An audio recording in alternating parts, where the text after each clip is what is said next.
안녕하십니까. 한경 글로벌 마켓 도쿄나우 김일규 특파원입니다. 이재명 정부가 들어서면서 직전 윤석열 정부 때 크게 개선된 것으로 평가받던 한일 협력 관계가 앞으로 어떻게 전개될지 관심이 쏠립니다. 윤석열 정부에 앞서 문재인 정부 때 양국 관계가 삐걱댔던 것을 떠올리는 일본에서는 불안 섞인 시선을 보내는 것도 사실인데요. 다만 이재명 대통령은 이런 시선을 감안한 듯 국익과 실용 중심의 외교를 강조하고 있습니다. 오늘은 앞으로 한일 관계에 대해 짚어보겠습니다. 한국경제신문은 대표적 지한파 학자들과 전화 및 이메일 등으로 인터뷰를 했습니다. 먼저 후카가와 유키코 와세다대 교수입니다.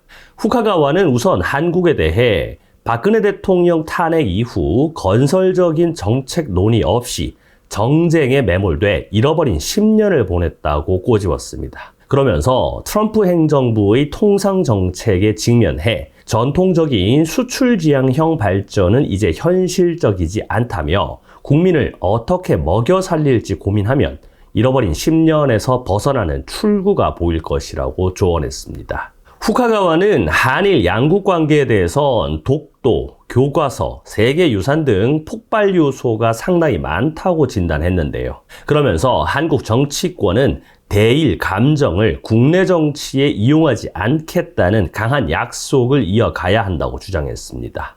이재명 대통령 스스로 실리를 내세우는 만큼 실리를 국민 생활에 도움되는 형태로 구체화해야 한다고 강조했습니다. 후카가와는 또 미국과 중국의 대립에 따른 피해를 최소화하기 위해 한국과 일본이 공급망 협력을 촉진해야 한다고도 했는데요. 통상정책 대화를 통해 경제안보상 위험 등 정보 공유 범위를 확대하는 것이 필요하다고 덧붙였습니다. 이어서 스카모토 소이치 오비린대 교수입니다. 스카모토는 우선 이재명 대통령 임기 5년 만에 한국의 보수와 진보의 분열이 해소될 것이라고는 생각하지 않는다고 했습니다. 그러면서도 노력은 계속해야 한다고 지적했는데요.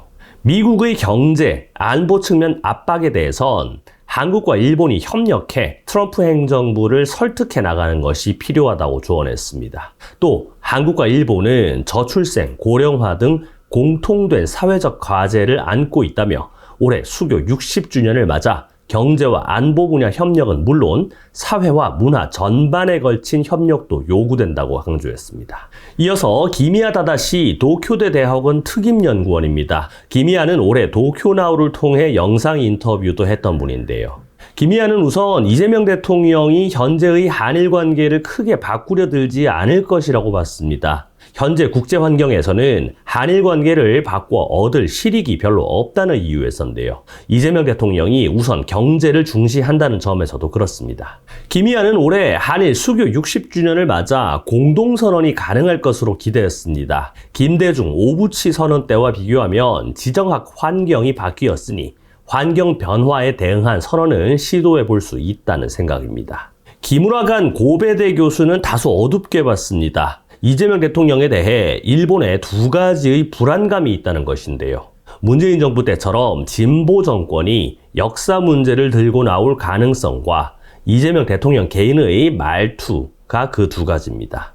기무라는 만일 예전처럼 과격한 발언이 몇 차례 나오면 정권 기반이 약한 이시바 시게루 내각도 여론 때문에 한일 관계에 적극적으로 나서기 어렵다고 봤습니다. 역사 문제가 다시 양국 간 큰 갈등 요인으로 불거질지는 올해 8월 15일 광복절 기념사를 주목해야 한다고 말했습니다. 결국 이재명 정부에서 한일 관계에 영향을 줄 주요 변수로는 역시 사도광산, 강제노동, 교과서 등 과거사와 영토 문제인 독도가 꼽힙니다. 지난해에도 일제강점기 조선인이 강제 노역했던 사도광산 관련 추도식을 둘러싸고 파열음이 났죠. 한일 관계가 개선된 윤석열 정부에서조차 사도광산 추도식 갈등이 터졌다는 사실은 양국 간 과거사 갈등 해소가 얼마나 어려운 문제인지를 여실히 보여준다는 평가가 있습니다. 서로 인식이 다름을 전제하고 갈등 확산이 최소화되도록 관리할 수밖에 없다는 진단도 나옵니다.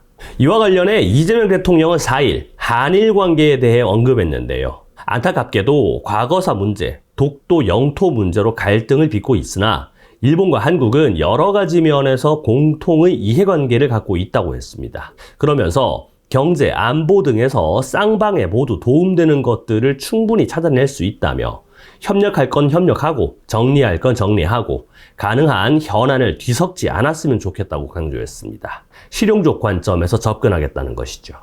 그럼 일본 정부 공식 입장 보겠습니다.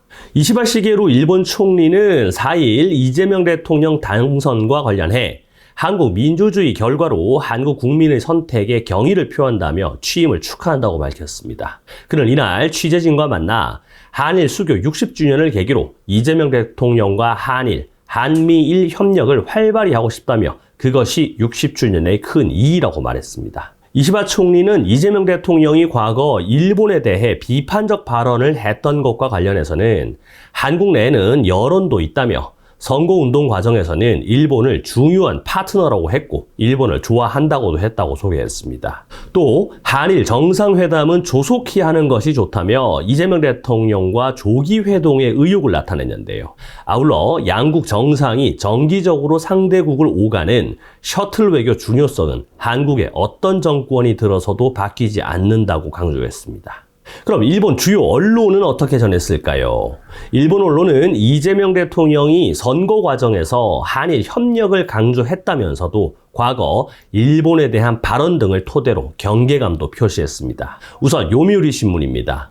요미우리는 이재명 대통령이 선거 기간 중 일본을 중요한 협력 파트너로 규정하고 한미일 협력을 강화하겠다고 강조했다면서 한일 관계 개선을 추진한 윤석열 정권에서 크게 후퇴하지 않는 자세를 보였다고 평가했습니다. 그러면서도 이재명 대통령의 과거 발언을 전했는데요. 요미우리는 이재명 대통령은 과거 일본에 대한 강경 발언을 해왔다며 윤석열 정부가 한일 관계 개선을 추진한 것을 굴욕 외교라고 비판했다고 짚었습니다. 그러면서 공약에서도 역사 및 영토 문제에 대해서는 원칙적으로 대응한다고 명시해 한일 갈등이 발생할 경우 냉정하게 대응할 수 있을지 우려하는 목소리도 있다고 전했습니다. 요미우리는 일본 정부 분위기도 전달했는데요. 일본 정부는 이재명 대통령의 외교 안보 정책을 주시하고 있다며 윤석열 정부 때 한일 관계를 극적으로 개선시킨 만큼 정권 교체로 인해 한국의 외교 노선이 전환될 가능성도 있다고 보고 경계하고 있다고 전했습니다. 니혼게이자이 신문은 더 어둡게 봤습니다. 니케이는 제목부터 한미일 결속의 시련으로 달았는데요. 이재명 대통령의 대북 유화 자세에 주목했습니다. 니케이는 이재명 대통령은 보수 성향의 전 정권과 북한에 대한 입장이 다르다며 북한의 군사활동을 억제하기 위해 결속한 한미일 3국의 관계가 시련을 맞았다고 전했습니다. 그러면서 대북 정책을 놓고 민주당은 선거 공약에 군사적 긴장 완화를 내걸었다고 소개했는데요. 일본은 북한의 비핵화를 목표로 하는 방침을 계속 유지하고 있죠. 한국의 새 정부나 트럼프 행정부가 북한의 핵무기 보유를 인정하고 협상에 나설 경우 일본과 한국, 미국의 입장에 차이가 생길 수 있다고 짚었습니다. 이 경우 한미일 안보 협력은 악화될 수도 있다는 진단입니다. 니케이는 그러면서 올해 양국 수교 60주년을 맞아 오는 16일 한국에서 19일엔 일본에서 각각 기념 리셉션이 열리는 것에 주목했는데요. 양국 외교관은 이 리셉션에서 두 정상의 메시지에 주목하고 있습니다. 60년 전 한국과 일본은 1965년 체제라는 신장로를 뚫었습니다. 35년간 일제 식민 지배의 아픈 역사를 뒤로하고 1965년 6월 22일 한일 협정에 사인하며 새로운 미래로 출발했는데요. 이후 경제와 안보에서 한일 양국은 없어서는 안 될 협력 파트너가 됐죠. 교류와 협력의 틀은 문화 등 전방위로 확대되고 그 깊이도 심화했습니다. 그러나 치유되지 않은 과거사는 여전히 한일 관계의 돌뿌리로 작용하고 있습니다. 중요한 것은 한국과 일본이 트럼프 행정부 앞에 공동 운명체가 됐다는 점입니다. 양국은 방위와 무역 측면에서 전방위적으로 비슷한 압박을 받고 있는데요. 전문가들은 한일 정상이 힘을 합쳐 트럼프 대통령을 상대할 필요가 있다고 지적합니다. 한일은 수교 60주년을 맞아 새로운 협력의 틀을 마련하기 위한 노력이 필요하다는 지적입니다. 지금까지 한경 글로벌 마켓 도쿄나우 김일규 특파원이었습니다.